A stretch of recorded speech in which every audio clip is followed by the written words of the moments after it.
Students, ہم نے next lecture میں پڑھا تھا آئین کی معافی۔ اب اس میں ہم نے دیکھنا دستوری رواجات۔ برطانوی آئین کا ایک بڑا حصہ رواجات پر مبنی ہے جو نظام حکومت کے بنیادی اصولوں پر روشنی ڈالتے ہیں۔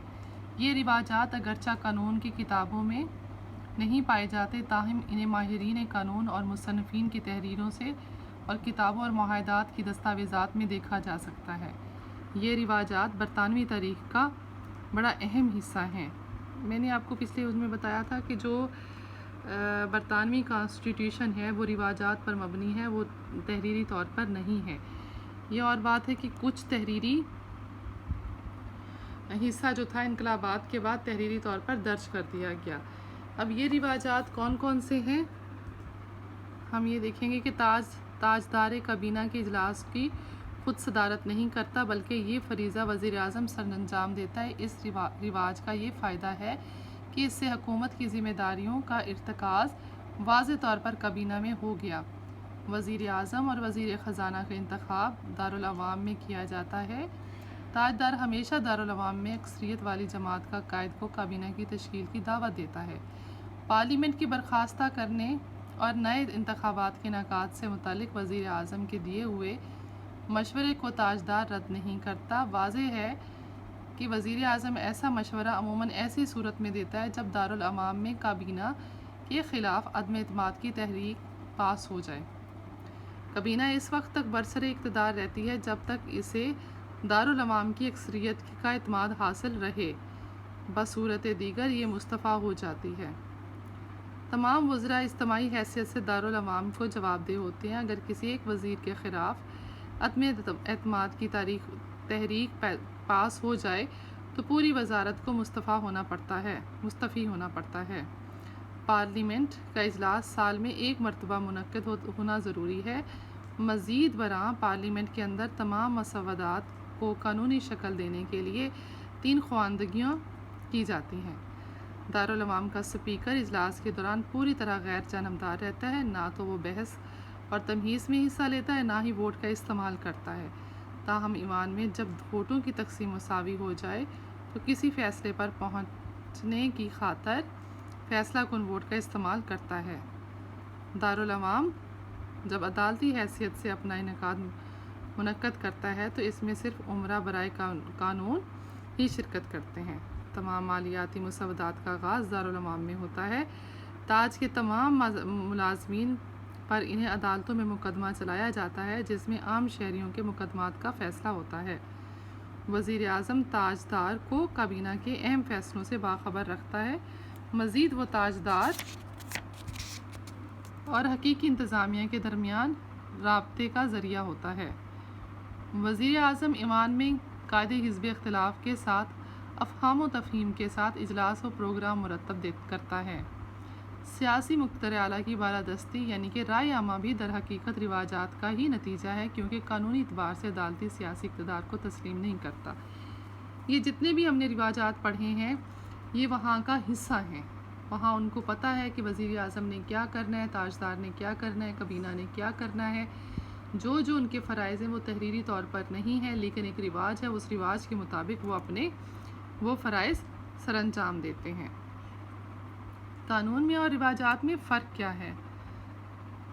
قانون کی اطاعت مستحکم اصولوں پر قائم ہے جن کی خلاف ورزی سے سزا ملتی ہے، لیکن رواجات ٹوٹنے کی صورت میں کوئی ایسی فوری سزا یا رد عمل نہیں ہوتا۔ قوانین زیادہ واضح ہوتے ہیں اور ان پر عمل جو کیا جاتا ہے وہ ان کی تشریح، نفاذ اور اس کو واضح اور آسان لفظوں میں اس کی تشریح کی جاتی ہے، جبکہ جو دستوری رواجات ہیں وہ ہمارے رہن سہن کے مطابق ہوتے ہیں۔ ہماری اخلاقیات کا دوسرا نام رواجات ہے۔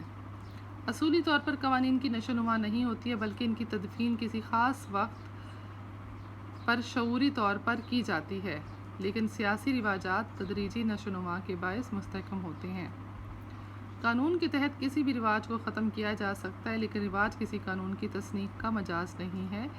اگرچہ رائے عامہ کسی غیر پسندیدہ قانون کی تنسیخ کا مطالبہ کر سکتی ہے، مندرجہ بالا اصولوں کی روشنی میں یہ نتیجہ اخذ کیا جا سکتا ہے کہ قوانین کی حکم عدولی کی سزا متعین ہیں، جبکہ سیاسی رواجات ٹوٹنے کی صورت میں ایسی بات کا تعین کرنا ہی مشکل ہے کہ سیاسی رواجات کی خلاف ورزی ہوئی ہے یا نہیں۔ یہی وجہ ہے کہ رواجات پوری طرح نافذ کرنے کے لیے ایک مؤثر رائے عامہ کا پایا جانا اشد ضروری ہے، کیونکہ رواجات کے احترام کے سلسلے میں رائے عامہ ایک بہت مضبوط قوت ہے۔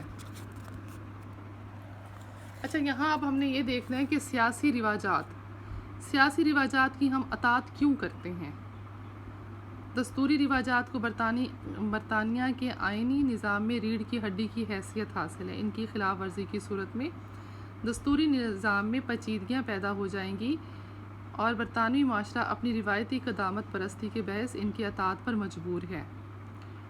1945 میں جب لیبر حکومت برسر اقتدار آئی تو بلا شبہ اس عوام کی زبردست تائید و نصرت حاصل تھی اور عملی طور پر اسے اتنا وسیع اختیارات حاصل تھے کہ وہ بآسانی قدیم رواجات کو بدل سکتی تھی۔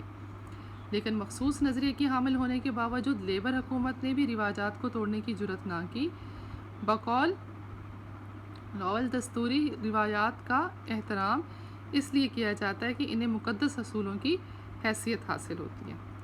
نظام حکومت میں رواجات کو بنیادی حیثیت حاصل ہے، مثلاً ایسی حکومت کو مستفی ہونا پڑتا ہے جو ایوان میں اکثریت کا اعتماد کھو بیٹھے، ورنہ ایسی کابینہ کے اقتدار سے چمٹے رہنے کے باعث پوری پارلیمانی نظام جو ہے وہ اس میں خطرہ لاحق ہو جاتا ہے، کیونکہ پارلیمانی نظام کا بنیادی ڈھانچہ ہی دستوری رواجات پر استوار کیا گیا ہے۔ بعض حالات میں ایسے دستوری روایت کی خلاف ورزی براہ راست قانون میں متصادم ہونے کا باعث بن جاتی ہے۔ مثلاً اگر اس روایت کو توڑ دیا جائے کہ جس کے مطابق پارلیمنٹ کا سال میں ایک مرتبہ اجلاس منعقد ہونا ضروری ہے، تو ایسی صورت میں بجٹ پاس نہ ہو سکے گا، جس کے باعث نہ ہی آرمی ایکٹ پاس ہوگا اور نہ ہی کاروباری حکومت چلانے کے لیے اخراجات کی قانونی منظوری حاصل ہوگی۔ نتیجتاً نہ صرف دفاعی افواج کی تنظیم غیر قانونی ہو جائے گی، بلکہ نظام حکومت میں زبردست خلا پیدا ہو جائے گا اور نیز پارلیمنٹ کی منظوری حاصل نہ ہونے کے باعث حکومت عوام سے ٹیکس بھی وصول نہ کر سکے گی۔ بعض دستور میں واضح مقاصد کی نشاندہی کی گئی ہے جن کے حصول کے لیے روایات کا احترام ناگزیر ہو جاتا ہے، تاہم روایات پر اس وقت تک عمل درآمد ضروری ہوتا ہے جب تک ان کے مقاصد کے حصول کے لیے ان کی اہمیت واضح ہو۔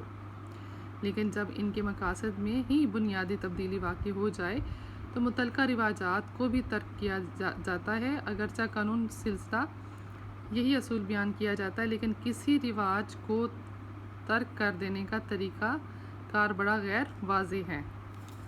سیاسی رواجات کا فائدہ کیا ہے؟ کیونکہ یہاں پر جو ہے رواجات ہم نے آپ کو بتایا سیاسی ریڑھ کی ہڈی کی حیثیت رکھتے ہیں، اور یہاں پر قوانین کو وہی حیثیت حاصل ہوتی ہے جو کہ حیوانی جسم میں گوشت کو ہڈیوں کے لیے حاصل ہوتی ہے۔ تو اس طرح سے انقلابات بھی آئے، رواجات جو ہیں اس سے تبدیل نہیں ہوتے ہیں، کچھ ریٹن فارم میں آ گیا، کچھ ان ریٹن فارم میں تھا، لیکن وہاں کی جو رول اینڈ ریگولیشنز چلتے آ رہے ہیں، ہم آگے پڑھیں گے پارلیمنٹ، کابینہ، وزیر اعظم، وہاں کا جو ہے تاجدار یا بادشاہ سمجھ لیں، تو ان سب کے اختیارات میں جو اپس اینڈ ڈاؤنز آئے تو وہ سارے آئین کے اندر ترمیم تھی اور ان کے رواجات کو دیکھتے ہوئے مد نظر رکھتے ہوئے ہی تبدیلی آئی۔ تو یہ آگے ہم ان کو سٹیپ بائی سٹیپ بڑھیں گے اور ہر ایک چیز کو واضح کریں گے۔